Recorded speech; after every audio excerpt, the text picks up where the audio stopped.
كان هناك مستشرق من الغرب يشكك في القرآن الكريم، وبالتحديد في سورة الكهف. فقال هذا المستشرق إن سورة الكهف فيها قصة خرافية، ويقصد قصة أصحاب الكهف. وقد وردت هذه القصة في سورة الكهف في قوله تعالى: ولبثوا في كهفهم 300 سنين وازدادوا 9.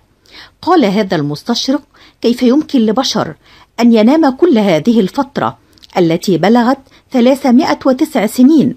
فقال إن هذا الكلام لا يصدقه العقل، ولكن لكي يبين الله تعالى صدق كتابه الكريم، اكتشف أحد العلماء المسلمين معجزة في سورة الكهف تبين صدق هذه القصة، وإنها قصة حقيقية، وإنهم بالفعل ناموا 309 سنين.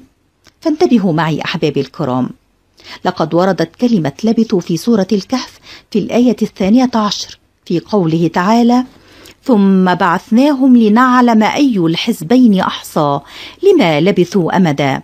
وهنا بداية القصة، ثم انتهت قصة أصحاب الكهف بقوله تعالى: قل الله أعلم بما لبثوا.